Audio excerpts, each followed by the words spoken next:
वेदान्तविदो वदन्ति परे प्रधानं पुरुषं तथाहन्न विश्वोद्गते कारणं विश्वरं वा तस्मै नमो विघ्नविनाशाय तद्विष्णुः परमं पदं सदा पश्यन्ति सूरयः दिवि चक्षुराततं तद्विष्णुः परमं पदम् श्रीवत्सलांशं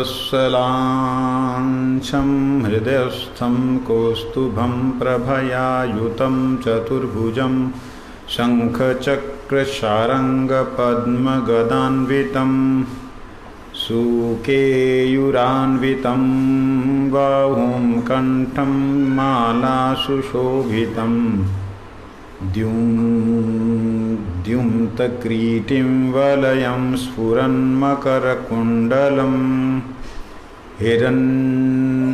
हिरण्मयं सौम्यतनुं स्वभक्त्या भयप्रदं ध्यायेन मनसि मां नित्यं वेणुशृङ्गधरं तु वा।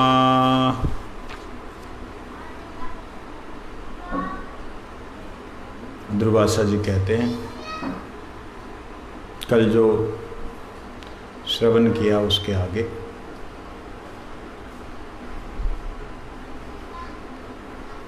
कहते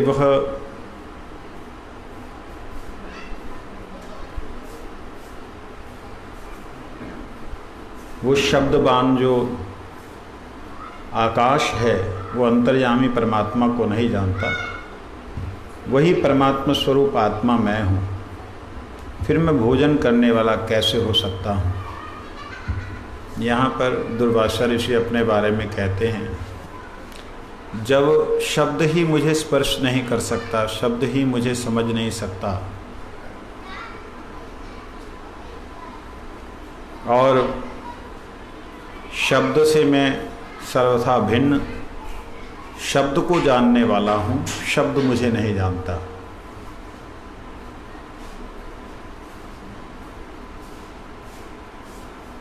गुरुदेव मुझे नहीं जानता, ये बात जब कही, कौन बोल रहे हैं? कौन बोल रहे हैं? किसके बारे में बोल रहे हैं? खुद के बारे में कि मैं ही परमात्मा हूँ।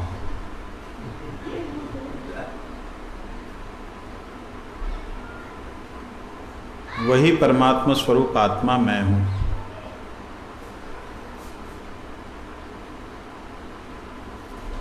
फिर मैं भोजन करने वाला कैसा हो सकता हूँ? जो तुमने भोजन कराया वो तो मैंने किया ही नहीं। फिर कहते हैं, वायु स्पर्श गुण से युक्त है, परंतु परमात्मा स्पर्श और वायु दोनों से भिन्न है। फिर भी वे वायु उसके अंतर्यामी स्वरूप में निवास करते हैं। वह स्पर्शवान वायु तत्व उन अंतर्यामी परमात्मा को नहीं जानता, वही शुद्ध विशुद्ध आत्मा है।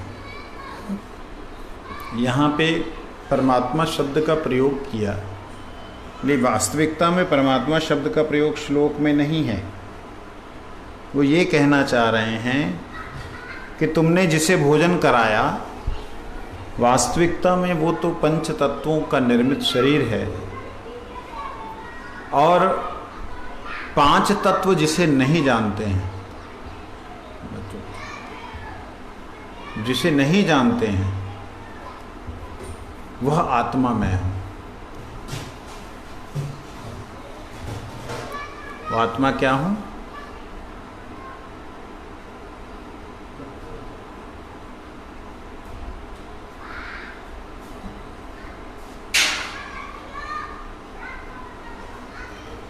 क्या शरीर मन बुद्धि को जानता है?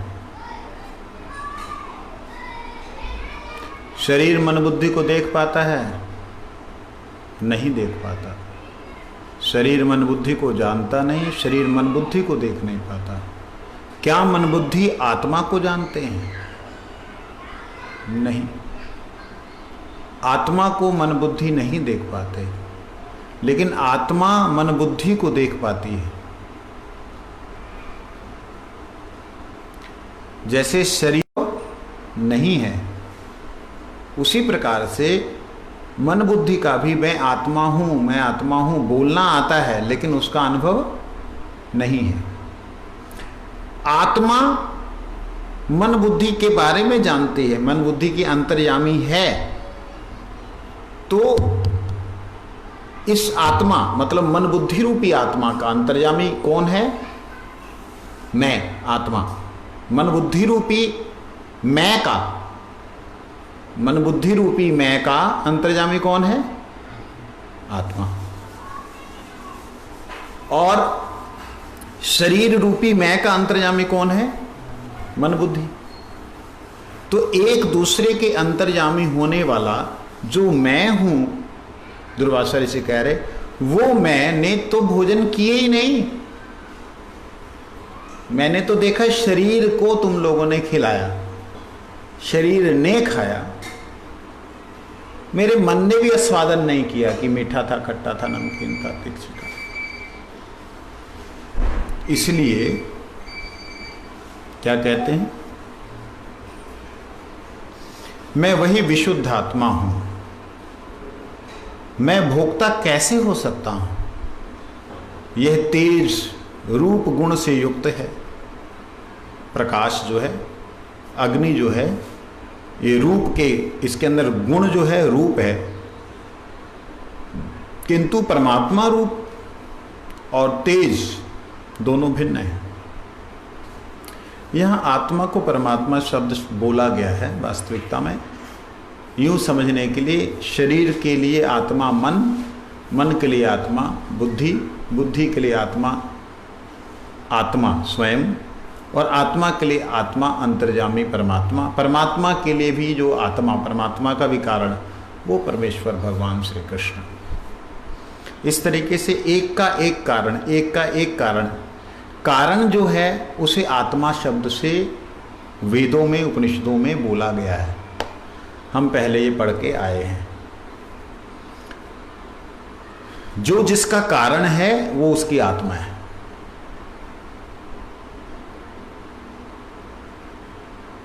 इस तरीके से समझने से तब मालूम पड़ेगा। जिस कारण से शरीर हुआ वो कारण इस शरीर की आत्मा है।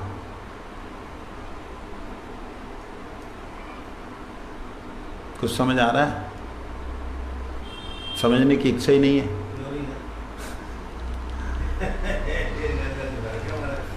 कारण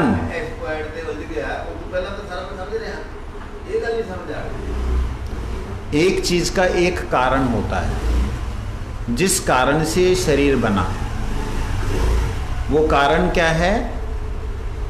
वो कारण है माता पिता। तो इस शरीर के आत्मा क्या हुए? माता पिता। शरीर के कारण कौन हुए? माता पिता। लेकिन जब ये शरीर उन पे डिपेंडेंट नहीं रहा, उनसे अलग हो गया, तब इसका कारण अलग हो गया, इसका कार्य भी अलग हो गया, इसका कार्य क्षेत्र भी अलग हो गया। जब तक ये माता पिता के पास में उनके भीतर है, तब तक इसकी आत्मा कौन है?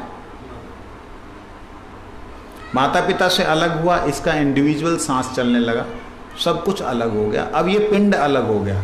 अब इसकी आत्मा क्या है? मन। मन वैसे आत्मा नहीं, लेकिन मन को भी शास्त्रों ने आत्मा कहा है। देह को भी आत्मा कहा है। देह को आत्मा किस लिए कहा?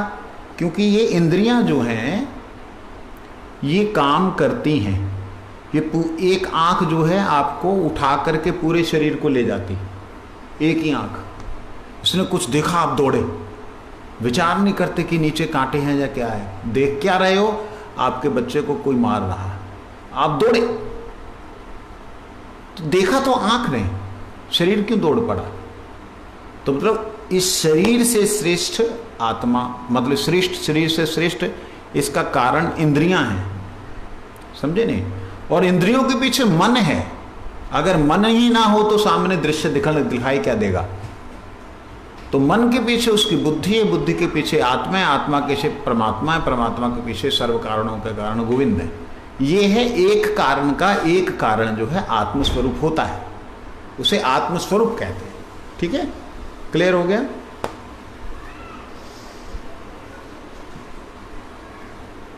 कहते हैं इसी तरह से अग्नि है, अग्नि रूप दिखलाती है, लेकिन वास्तविकता में अग्नि के भीतर जो है अंतर्यामी रूप से मैं हूं। मैं मतलब आत्मा। अगर मैं ना हूं तो अग्नि रूप क्या दिखलाएगी? समझ लगी? अब समझ में आ रहा है क्या रूप दिखलाएगी?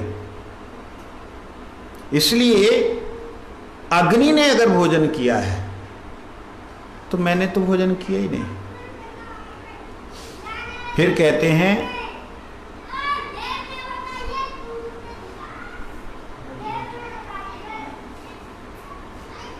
जल के अंदर रस है। जल के अंदर क्या है? परंतु वो रस जो है आत्मा से अलग है। आत्मा और रस एक नहीं है। रस जल में है, आत्मा में जल नहीं है। तो जब आत्मा में जल है ही नहीं तो रस जो लिया है वो तो जल ने लिया, यह जल से हुआ। और उस जल का अंतर्यामी तो आत्मा है कि जल से रस मिलता है, जल में रस होता है, जल को इस प्रकार प्रयोग किया जाता है, ऐसे प्रयोग किया जाता है। उसका अंतर्यामी तो आत्मा है, लेकिन जल आत्मा को नहीं जानता।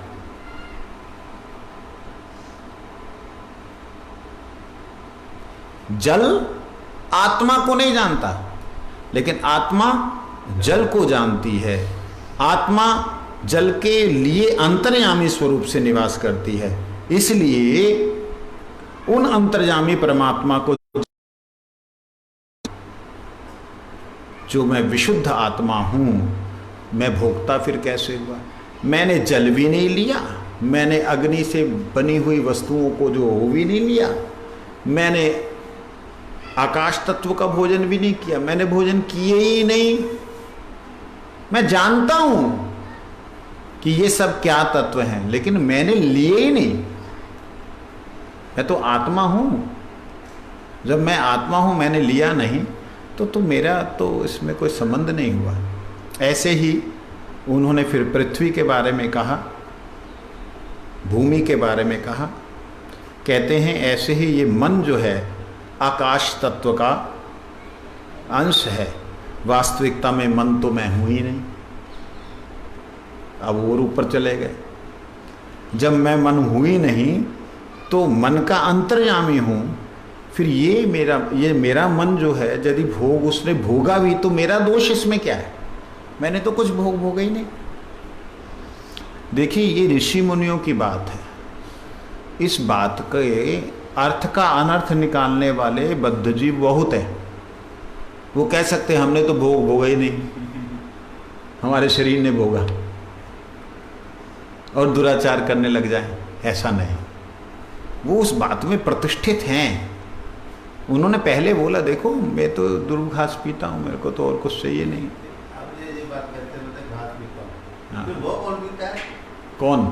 ये जो कहते हैं मैं घास का रस लेता हूँ, मेरा उससे जीवन यापन होता है। ठीक है ना? तो फिर ये रस, ये घास का रस किसने लिया? ये तो स्वयं ले रहे हैं, मन के साथ ले रहे हैं। अनमने मन से किसी क्रिया को नहीं कर रहे हैं, और मन उनके आत्मा के साथ युक्त है। इसलिए शरीर के लिए, शरीर यापन के लिए स्वयं इच्छा करके ले रहे हैं। ये जो खाया उन्होंने अनमने मन से खाया। अनमन तुमने खिलाया, मैंने खाया ही नहीं, रस ही नहीं लिया। मैंने उसको रूप ही नहीं देखा, क्या था क्या नहीं था, पूड़ी थी कचौड़ी थी, जहाँ ये क्या था देखा ही नहीं मैंने। तुमने डाला, उल्टा दिया प्लेटें तुमने, थालियाँ, मैंने देखा भी नहीं क्या था, क्योंकि मैंने खाना ही नहीं उसको। जब मैं उससे हूँ ही अलग, मेरे को जरूरत ही नहीं उसकी। इस तरीके से फिर कहते हैं मन संकल्प विकल्प करता है अथवा किसी विषय की ओर जाता है, इसलिए मैं विशुद्ध आत्मा हूं, फिर मैं भोक्ता कैसे हुआ? ये श्याम सुंदर श्री कृष्ण जो तुम्हारे प्रियतम हैं, व्यष्टि और समष्टि के स्थूल और सूक्ष्म दोनों शरीरों के कारण हैं।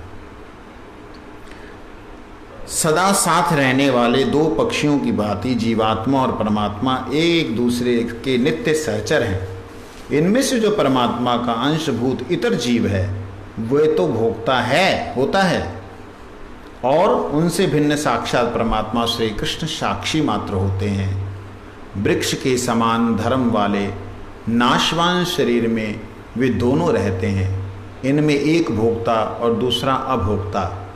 पहला जीवात्मा तो भोक्ता है, दूसरा स्वतंत्र ईश्वर अभोक्ता है। इस अभोक्ता परमेश्वर ही, यह अभोक्ता परमेश्वर ही श्री कृष्ण है, जिनमें मोक्ष और बंधन देने वाली विद्या और अविद्या अस्तित्व हम नहीं जानते, विद्या विद्या के अस्तित्व नहीं जानते। जो विद्या और अविद्या दोनों से विलक्षण तथा जो विद्यामान है, जो विद्या और अविद्या दोनों से विलक्षण है तथा जो विद्यामय है, वे श्री कृष्ण विषय कैसे हो सकते हैं।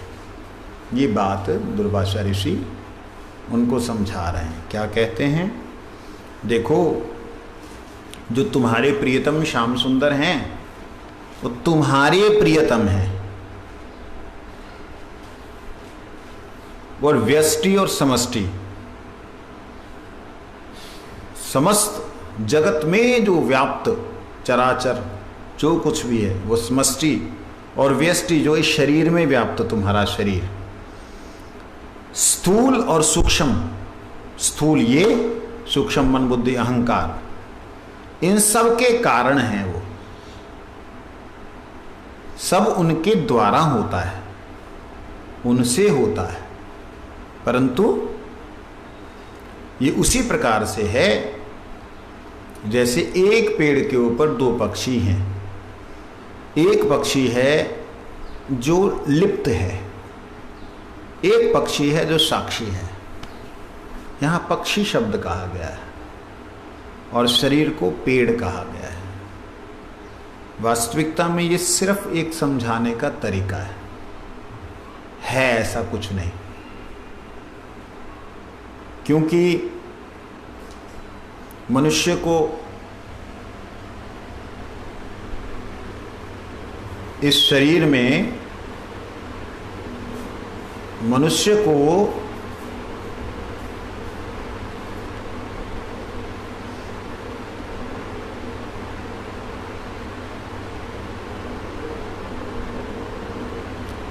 दो जो हैं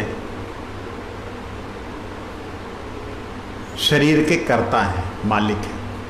इस शरीर में शरीर के दो मालिक हैं, एक है परमात्मा और एक है आत्मा। ऐसा सारे के सारे शास्त्र कहते हैं। लेकिन गीता में भगवान ने परमात्मा नहीं कहा, परमेश्वर नहीं कहा, उन्होंने कहा ईश्वर। और शास्त्रों में भी मैंने जो पढ़ा है उसमें ईश्वर शब्द आया है। परमेश्वर शब्द, ईश्वर को इन्होंने परमेश्वर कहा, और जहां आत्मा शब्द आया है, आत्मा को इन्होंने आत्मा कहा। नहीं समझे?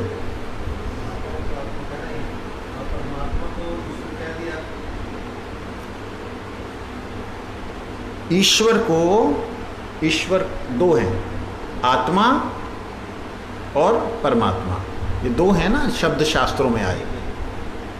अब इन्होंने क्या किया है ऋषिगणों ने, जहां पे आत्मा को, आत्मा शब्द आया उसको इन्होंने आत्मा माना है, और जहां ईश्वर शब्द आया उसको इन्होंने परमेश्वर माना। अब मैं इसको दूसरे ढंग से ले रहा हूं, ठीक है? या देखिएगा, ऐसे ही है, ये उंगली इधर वाली है, ये उंगली इधर वाली, एक दूसरे को ऑपोजिट में। ये दोनों उंगलियां जो हैं, ये जो है शास्त्र में जहां आया है आत्मा, वास्तविकता में ये आत्मा शब्द का प्रयोग मन बुद्धि अहंकार के लिए होना चाहिए। मन बुद्धि अहंकार सूक्ष्म शरीर को भोक्ता कहा गया है, वही भोग भोगता है। मन ही तो है जो दुख का कारण है, मन ही तो है शत्रु, मन ही है तो बंधु। आत्मात्म मेरे बंधु रिपुरात्मना आत्मा ही आत्मा का बंधु है और आत्मा ही आत्मा का दुश्मन है। तो वो आत्मा आत्मा का बंधु, आत्मा आत्मा का दुश्मन कैसे हो सकता है, इसकी बात यहाँ समझी जाए तो एक आत्मा कहा गया है गीता में मन को। मन बुद्धि अहंकार को क्या कहा? आत्मा। और अगर इस बात को हम यहाँ पे लगा दें जहाँ दो पक्षी हैं,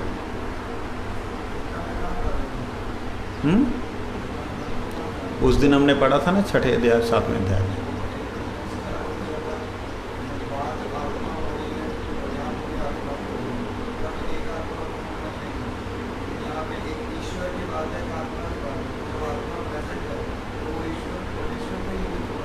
यहाँ ईश्वर परमेश्वर को इंगित हो रहा है।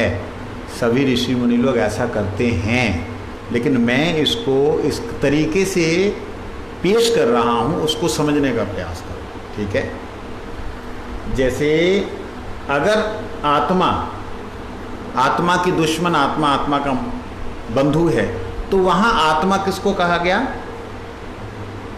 मन को कहा गया। सिंपल है ना? जो मैं बोल रहा हूँ उसके साथ में हाँ के हाँ चलो। वहाँ किसको कहा गया? मन। यहाँ जहाँ आत्मा को आत्मा कहा गया, ईश्वर कहा गया, दो यहाँ पे बातें कहीं, तो यहाँ आत्मा को अगर मन ले लें, मन बुद्धि अहंकार रूपी सूक्ष्म शरीर को अगर हम आत्मा शब्द से प्रयोग कर दें, थोड़ी सी आवाज़ कम करो, 1 नंबर माइक की, 1 नंबर माइक की आवाज़ थोड़ी कम करो। हाँ, थोड़ी 2 नंबर माइक है। अगर आत्मा को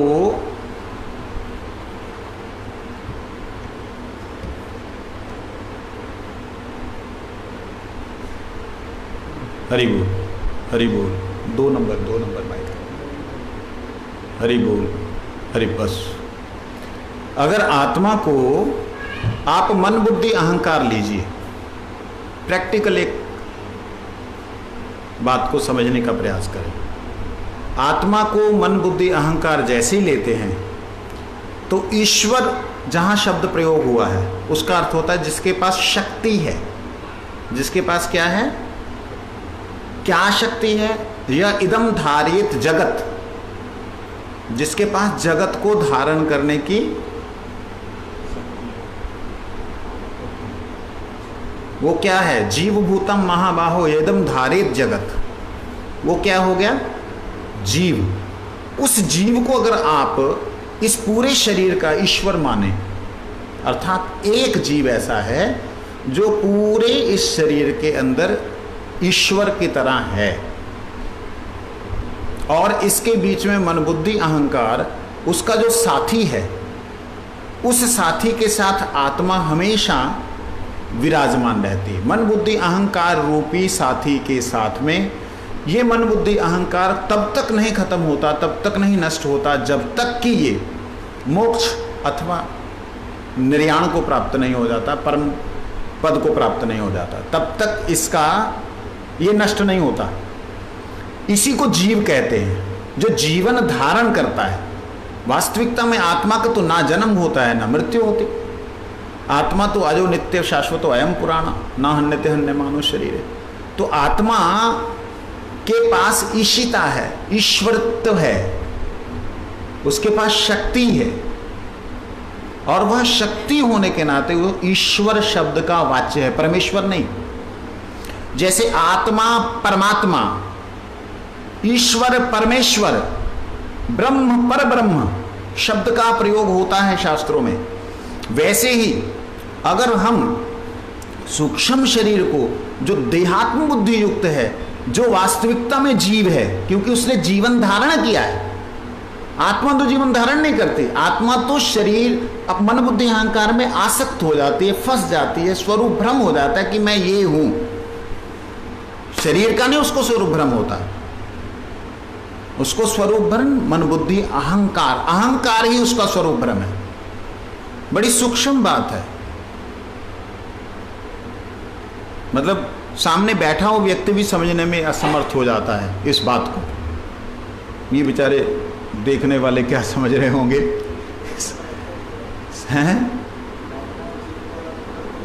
बिल्कुल अलग किया, जीव वह है जिसने जीवन धारण किया है। जीवन ना रहेगा तो जीव ना रहेगा। जीवन धारण करने वाले को जीव कहते हैं।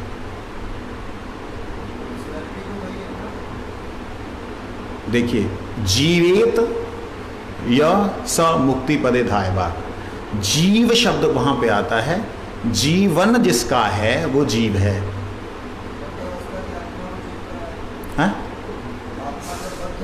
बद्ध, हाँ, बद्ध किससे हुई? वही तो जीव कहलाई ना। मतलब आत्मा ने अपने स्वरूप को भूल गई तो बद्ध हुई।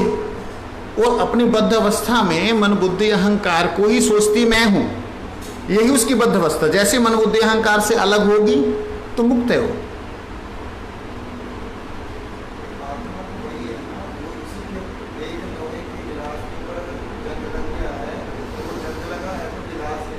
नहीं,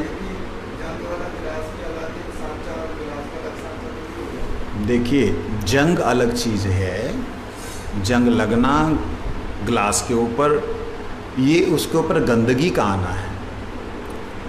ठीक मन बुद्धि अहंकार के ऊपर, आत्मा के ऊपर जो मन बुद्धि अहंकार रूपी एक अलग आवरण है, ढका हुआ आवरण, एक अलग आवरण है। जिस आवरण को, जो आवरण ही वास्तविकता में सुख और दुख लेता है। अब देखिए, आप उसमें चलते थोड़ा सा, रहुगन, राजा रहुगन और भरत महाराज जी, जड़ भरत जी की जो संवाद है उसके अंदर चलिए।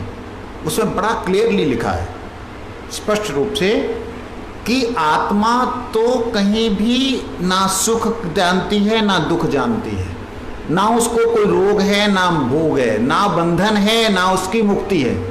बहुत क्लियर है वहां। तो इट मीन्स आत्मा का मतलब क्या बोला जा रहा है वहां पे?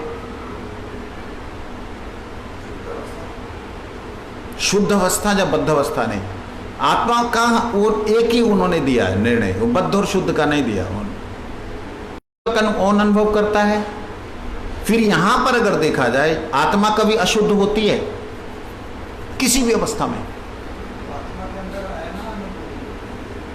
इच्छा क्रिया अनुभूति जो है वो विकारी होने के कारण ही तो एक अलग सूक्ष्म शरीर बना उसका।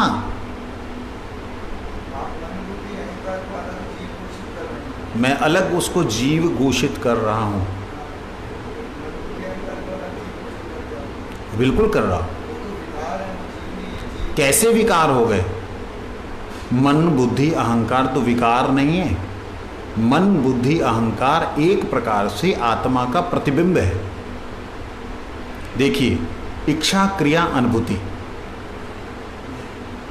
बुद्धि अनुभूति, इच्छा मन, क्रिया अहंकार, सच्चिद आनंद, सच्चिद आनंद का इच्छा क्रिया अनुभूति, वही असत अचित बुद्धि और निरानंद, अचित मन और आनंद बुद्धि से, अनुभव बुद्धि से होता है।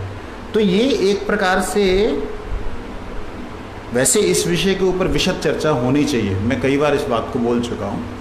चलो आज थोड़ी सी कर लेते हैं, फिर दोबारा इसके ऊपर मंथन करेंगे। ध्यान देने वाली बात है, आत्मा को हम सच्चिद आनंद कहते हैं। सिंपल, आत्मा क्या है? सच्चिदानंद। ये सच्चिदानंद आत्मा जो है, इसमें कभी भी असत का लेप नहीं चढ़ सकता, कभी भी नहीं चढ़ सकता। ये जैसी है वैसी ही है। यदि इसके अंदर कोई विकार नहीं घुस सकता, प्रवेश नहीं कर सकता इसके अंदर, है ना, इसके अंदर कोई विकार प्रवेश कर नहीं सकता, तो इसने किया क्या है? इसने शक्ति प्रदान की।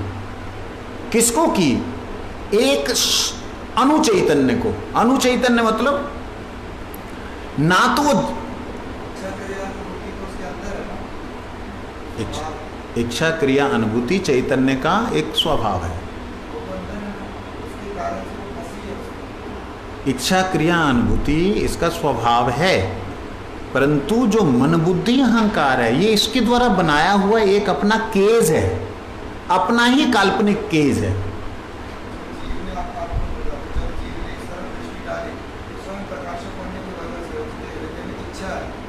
इच्छा से उत्पन्न की प्रक्रिया है, तो वो अंदर से ही वो अपनी ही इच्छा के कारण, अपने अंदर के स्वभाव के कारण तो फंसी है। बाहर में देश बाहर की किसी इच्छा से नहीं बना। उसने, वही तो मैं कह रहा हूं, उसने एक काल्पनिक चेतन तत्व का निर्माण किया। वो काल्पनिक चेतन तत्व वास्तविकता में चेतन नहीं है, वो है जड़, लेकिन वो चेतनवत क्रिया करता है। आप देखिए शरीर नष्ट हो जाता है, मन बुद्धि अहंकार नष्ट कभी नहीं होता है, वो घूमता रहता है सब जगह। मन बुद्धि अहंकार तब तक नहीं खत्म होता जब तक ब्रह्म में विलीन नहीं हो जाता, जब ब्रह्म से ऊपर नहीं चला जाता। उससे वही बात मैं कहना चाह रहा हूं। तो जीवात्मा के अंदर जो ईशिता है, क्योंकि जीवात्मा, हम जीव शब्द प्रयोग कर रहे हैं इसलिए, लेकिन जीवात्मा अगर आत्मा शब्द प्रयोग करें तो जीव खत्म हो जाएगा। जीव यही तो है मन बुद्धि अहंकार, जिन्होंने जीवन धारण किया है। जीव कहेंगे मेरे सिद्धांत के अनुसार। शास्त्र उसकी बहुत सी व्याख्या करते, उस जीव को तो आत्मा कहते हैं और आत्मा को परमात्मा कहते हैं। अब क्या करेंगे?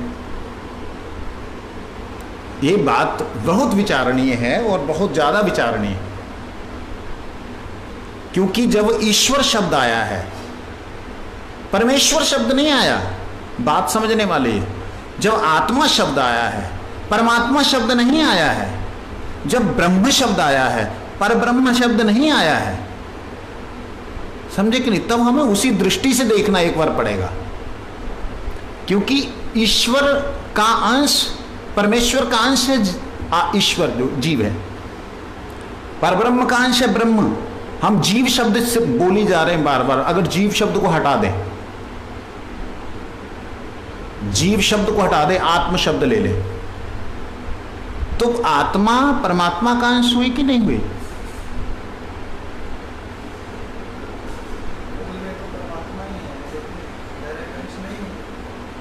परमात्मा का अंश ही है आत्मा। वो उसकी शक्ति से प्रकट हुई है, वो शक्ति ही है। शक्तिमान कभी नहीं बन सकती, वो अलग पॉइंट है। परमात्मा का अंश हुई ना, तो परमात्मा का अंश होने के नाते वो शक्ति है ना, शक्ति है कि नहीं? तो ईश्वर किसे कहते हैं? शक्तिवान को तो ईश्वर कहते हैं। स्वयं कृष्ण भी तो शक्ति ही है, चित शक्ति। एक बार अगर इस विषय को कोई व्यक्ति ढंग से समझ लेना कि परमात्मा ने हमें कितना बड़ा शरीर दिया है, इस शरीर को चलाने के लिए इसके अंदर जितने जीव हैं उनको अपने अनुसार चलाने की शक्ति एकमात्र एक जीव को दी है। वो जीव हूं मैं, वो आत्मा हूं मैं। और जब मैं इस मैं को जान लेता हूं तब मैं सारे शरीर को चला सकता हूं, अर्थात सारे शरीर के अंदर होने वाली प्रत्येक क्रिया को कंट्रोल कर सकता हूं।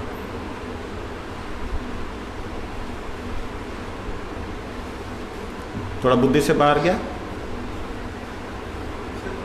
सो रहे हो? ये चीज, क्योंकि अभी हम लोग जो पहले पढ़ रहे थे उपनिषदें, तो उसमें तो प्रत्येक तत्व को, अन्न को ब्रह्म कह दिया, जल को ब्रह्म कह दिया, तेज को ब्रह्म कह दिया, सबको ब्रह्म ब्रह्म ब्रह्म ब्रह्म कह दिया। कहा था पहले जो उपनिषदों में हम पढ़ रहे थे, वो सबको ब्रह्म कह रहे थे। कहते कहते कहते जब वो उन सब से ऊपर उठ के आए तो शरीर, इंद्रियां, फिर इंद्रियां जो हैं, उन इंद्रियों के पीछे जो देवता हैं वो ब्रह्म है। फिर उन्होंने कहा कि ना, इंद्रियों के ऊपर जो आत्मा है वो ब्रह्म है। ये सब कुछ अगर देखा जाए तो असत्य कुछ भी नहीं है, केवल एक देखने का नजरिया होना चाहिए। ब्रह्म, ईश्वर शब्द का हम प्रयोग सब जगह कर सकते हैं। गुरुदेव ने एक बार कहा था, इस जगत में सब छोटा छोटा छोटा छोटा छोटा छोटा ईश्वर बना हुआ है। सुना है ना? ये जगत में सब छोटा छोटा ईश्वर बना हुआ है। ईशिता है इसलिए ईश्वर है। शक्ति है, शक्ति का प्रयोग कर सकता है, लेकिन परमेश्वर एक है, वो 2-4 हजार नहीं हो सकता, वो एक ही है। तो उस दृष्टि से अगर हम इसे देखते हैं तो यहाँ पर जो दुर्वासा ऋषि कह रहे हैं उसको अगर ढंग से देखा जाए तो जितनी भी गोपियां हैं, अगर गोपियों की आत्मा जो अंदर बैठी हुई है, जिसे कि इस दृष्टि से अगर देखें, दुर्वासा ऋषि की दृष्टि से ना कह करके व्याख्याकार की दृष्टि से देखें, तो फिर तो सारे सबके अंदर कृष्ण है ही है, ऑलरेडी सबके अंदर ही कृष्ण है। तो नाचने वाली कौन है, किसके साथ मिल रही है, किसको दे रही है, किसको खिला रहे हैं, किसके साथ रास कर रहे हैं, तो कोई क्रिया ही नहीं होगी फिर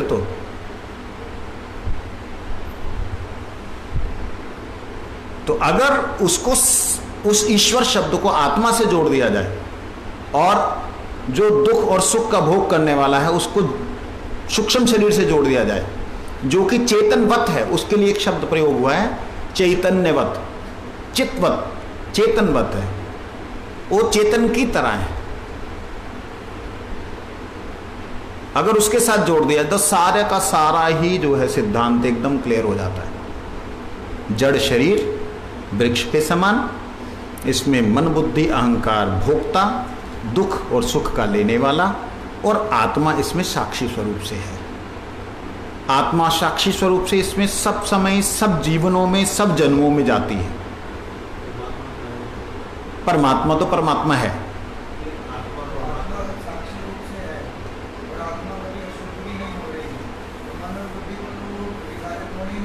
ना ऐसा नहीं है।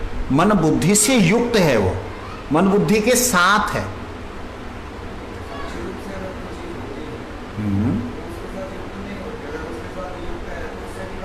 ना ऐसा नहीं होता। जैसे उदाहरण के लिए साक्षी साक्षी है, निर्लेप है, हमेशा निर्लेप थी, निर्लेप है। और इसीलिए भगवान ने गीता में बोला कि बंधन जो है, बंधन तो सिर्फ मन का है। भगवान ने गीता जी में इसीलिए क्लियर किया।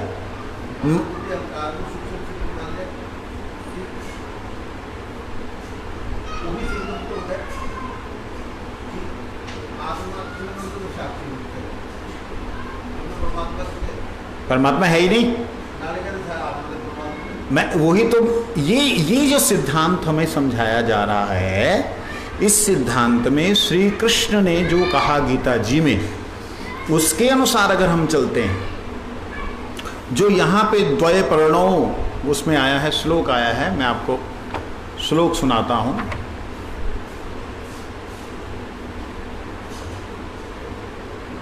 एको देव विश्वप्रेम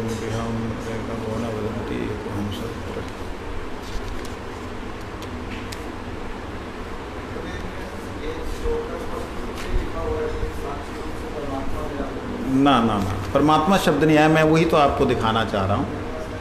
हाँ ले आइए, ले आइए, यहाँ भी है वो।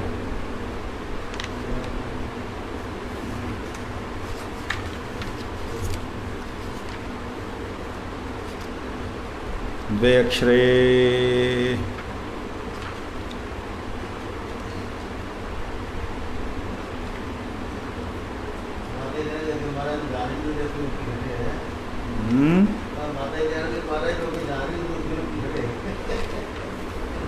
आप बात ये है ना, मेरे को थोड़ा सा एक आदत है,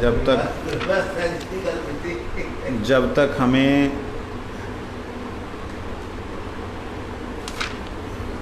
सही उसका वो ना मिल जाए तब तक मैं आगे नहीं बढ़ पाता हूँ। ये देखिए, द्वासुपर्णास सयुजा सखाया समानम वृक्षम परिश्वस्व जाते तयोर अन्य पिप्पलम स्वाद्भवत्यन्य अन्यो अभिचात शीतः। इसमें कहीं भी परमात्मा शब्द का प्रयोग नहीं हुआ है। ना आत्मा शब्द का ही प्रयोग हुआ है। अब आप इसको देखिए, इनमें क्या वो कहते हैं, सयुजा साथ में रहने वाले तथा सखाया परस्पर सख्य भाव रखने वाले, द्वा सुपर्णा दो पक्षी, समानम एक ही वृक्षम परिस्वजाते वृक्ष रूपी शरीर रूपी वृक्ष का आश्रय लेके रहते हैं।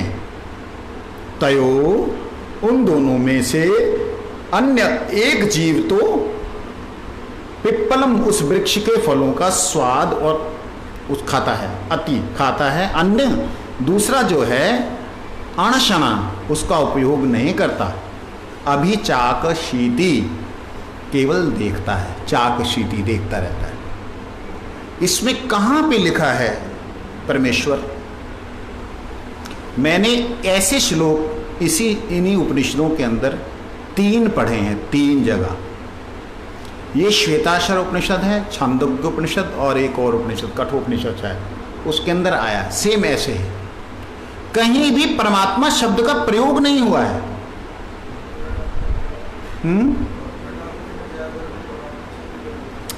मैं देखिए, भक्ति विनोद ठाकुर जी ने परमात्मा शब्द का प्रयोग किया है, गुरुवर्ग हैं इन्होंने किया है, गुरुवर्ग हैं, लेकिन मैं ये बोलता हूँ अगर परमात्मा शब्द का हम प्रयोग कर देते हैं, गुरुवर्गों ने किया ठीक है, मैं उस विषय में मैं सिर्फ वो प्रकाश बिंदु के रूप में ले लेता हूँ।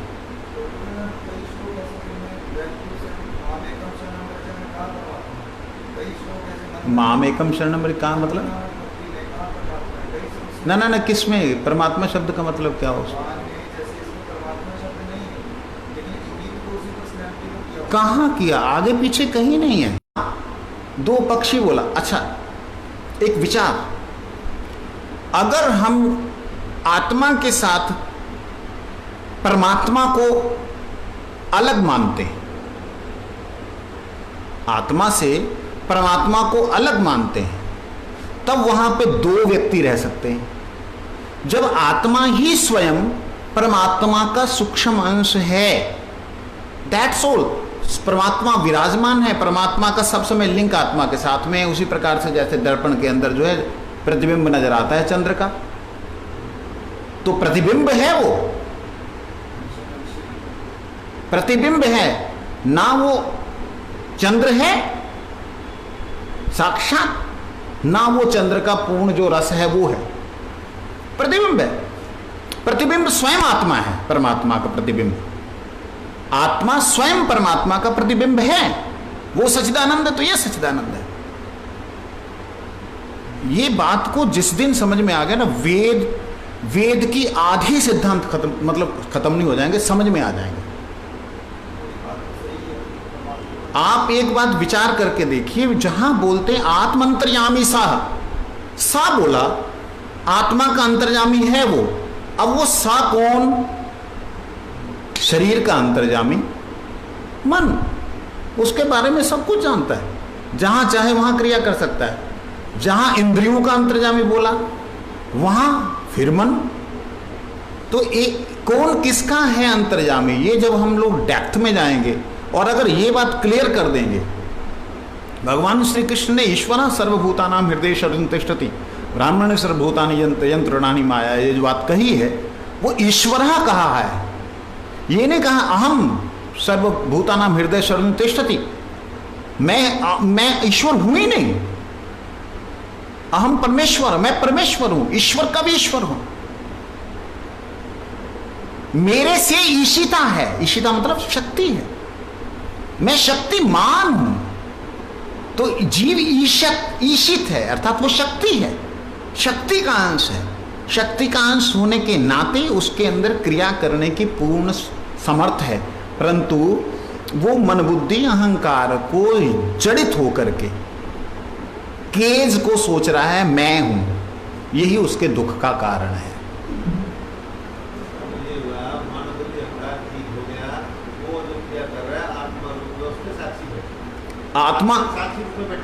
आत्मा ये हमेशा साक्षी रूप से जब नहीं रहती है, आत्मा जिस दिन साक्षी रूप से रहना शुरू करेगी उसी दिन बुद्ध हो जाएगी। बुद्ध का मतलब वो मुक्त होना शुरू हो जाएगी। अरे बाबा, ये बात समझाई जा रही है कि आत्मा अर्थात परमात्मा जो है, आत्मा अर्थात परमात्मा जो है साक्षी रूप से है। ये कहने का सिर्फ अभिप्राय ये है कि तुम जो भी भोग भोग रहे हो ये शरीर और मन बुद्धि की क्रियाएं हैं। इनसे निर्लेप होकर के जब रहने लगोगे तब तुम्हारे को ना राग, ना द्वेष, ना मोह, ना लोभ, ना शोक, ना कुछ भी क्रियाएं तुम्हारे साथ में ऊपर नहीं चढ़ेंगी, उनसे तुम अलग रहोगे। ये चीज़ है। हाँ, जब मैं भोग भी नहीं हूँ, मैं भोगी भी नहीं हूँ, मैं जब ना भोग हूँ ना भोगी हूँ, ना मैं रोग हूँ ना रोगी हूँ, मैं जब इनसे ना मैं गुरु हूँ ना मैं शिष्य हूँ, वो मैं शब्द जहाँ पे अलग हो गया ना वो साक्षी बन गया। और जब तक वो साक्षी नहीं बना तब तक भोगी है, दुखी है, रोगी है। ये बात कहने का मतलब ईश्वर अंश जीव अविनाशी जो शब्द आया है उससे पता लगता है कि जो ईश्वर का अंश जीव जो है वो अविनाशी है। वहाँ पे जीव और वो ईश्वर ये दोनों परमेश्वर और आत्मा का वाचक हैं, ऐसी चीज़। इसलिए जो भी है यहाँ पे आगे भी ये दिया है, समाने वृक्षे पुरुषो, पुरुष पुरुषो, पुरुषों का दो आने मात्रा आने के बाद होता दोनों, पुरुषो निमग्नो अनीशया शोचती मुह्यमान जुष्टम सदा पश्यत अन्यम ईशमस्य महिमानिति वीत शोका। देखिए क्या कहते हैं, पहले बताए हुए इस शरीर रूप एक ही वृक्ष पर हृदय रूपी घोंसले में एक साथ रहने वाले, यहाँ पे कहीं भी परमात्मा शब्द नहीं दिया है, लेकिन व्याख्या में परमात्मा शब्द को दिया गया। यहाँ दिया है पुरुषा जीवात्मा, निमग्ना आसक्ति में डूबा हुआ, अनिशया असमर्थ होने के कारण, अपनी इष्टता को भूलने के कारण, मुह्यमान मोहित हो गया है, शोचती शोक करता है, यदा जुष्टम और जब वो जुष्ट होता है, अन्यम ईशम जब वो जुष्ट होता है, अन्यम अर्थात ईश के तरफ, यहां पे ईश्वर दिया, परमात्मा में जब वो जुष्ट होता जुड़ता है, अस्य महिमान उनकी ऐसी महिमा है कि वह प्रत्यक्ष उसे देख करके इस शोक से निकल जाता है। ये चीज़ें जो है ना, मतलब जानने योग्य हैं, समझने योग्य हैं। आज दुर्वासा ऋषि जो कहना चाह रहे थे उससे थोड़ा सा हम अलग हट गए,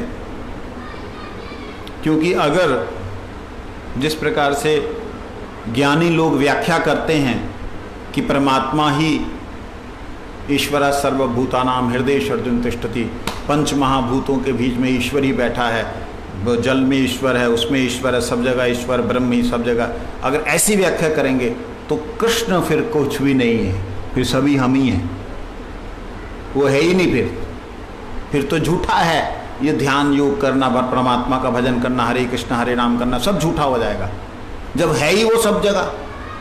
और प्रत्येक जीव में, अगर प्रत्येक जीव में कहा तो जितने श्वास ले रहे हैं सब श्वासों में वही है। फिर तो कोई प्राणवायु नाम की जो वस्तु है उसके अंदर कोई भी ऐसा जर्रा नहीं, कोई भी ऐसा क्षुद्र जीव नहीं जिसके साथ वो ना हो।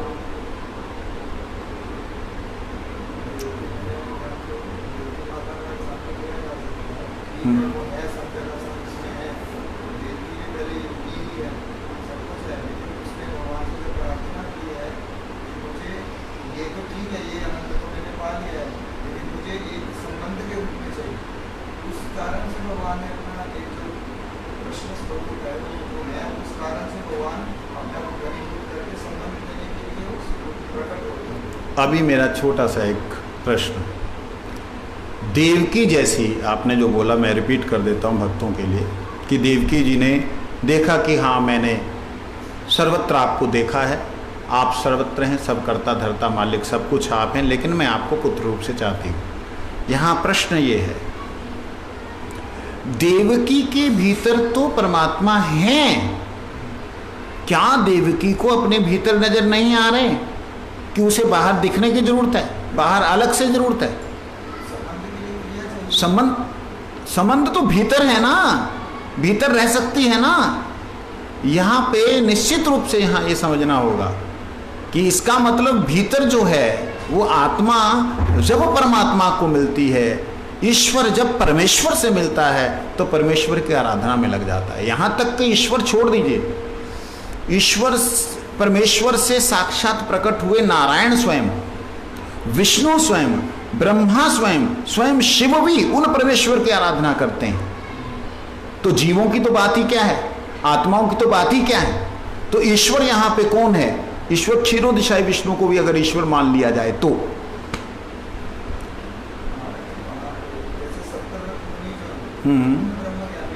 हाँ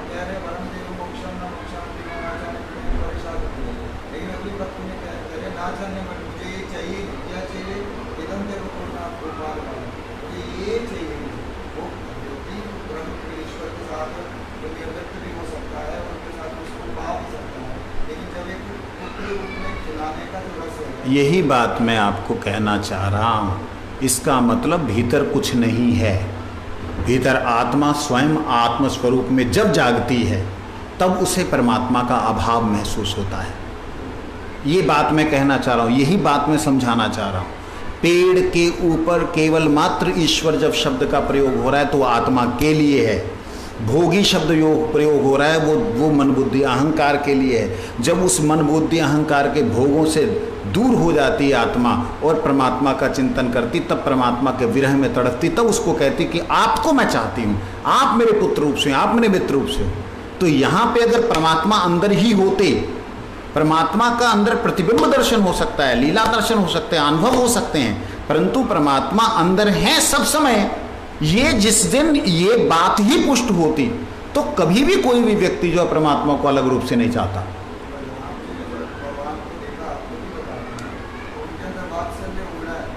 ओहो, बलराम जी की बात बिल्कुल अलग है, वो ईश्वर ईश्वर।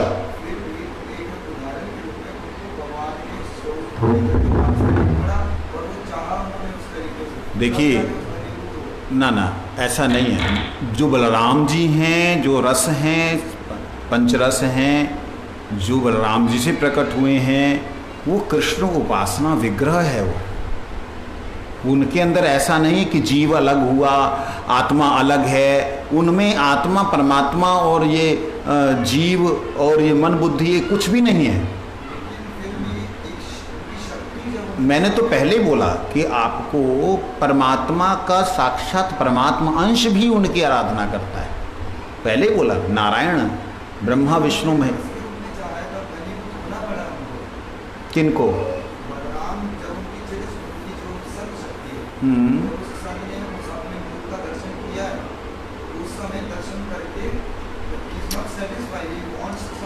इसका मतलब क्लियर है कि उनके भीतर भी जो परमेश्वर शब्द का हम प्रयोग कर रहे हैं वो नहीं है। मैं बार बार इस चीज को बोल रहा हूं, परमेश्वर है। जिस दिन उसका अनुभव होता है या दर्शन होता है तो वो भाव उत्पन्न होते हैं। जब वो नहीं दर्शन होगा, जब नहीं दर्शन हुआ है, जहां वो अनुभव नहीं हुआ है, तो उसके प्रति भाव प्रकट नहीं होंगे। वो निर्विकार होगा, व्यक्ति भाव रहित होगा, शून्य होगा। तो जब वो भाव प्रकट हो रहे, निश्चित रूप से वो अलग और जीवात्मा अलग है। इसके लिए ये पेड़ की वो बात नहीं है, पेड़ से बाहर की बात है। ये बात को मतलब इसमें थोड़ी सी जो है ना ऐसे मिली हुई बात है। उंगलियां ऐसे लग रही हैं कि कौन सी उंगली आगे कौन सी पीछे, कुछ समझ में नहीं आ रहा, ऐसे लग रही है। तो वो चीज़ समझाने के लिए पुनः हम लोग दोबारा आप लोगों का दिमाग खराब करेंगे। इस वक्त तो फिलहाल इतना ही बहुत है, क्योंकि ये भी आपकी समझ में 4-5 बार सुनने के बाद ही आएगा। क्षमा करना, ये जानना जरूरी है के सिद्धांतों के द्वारा। मंशा को राष्ट्र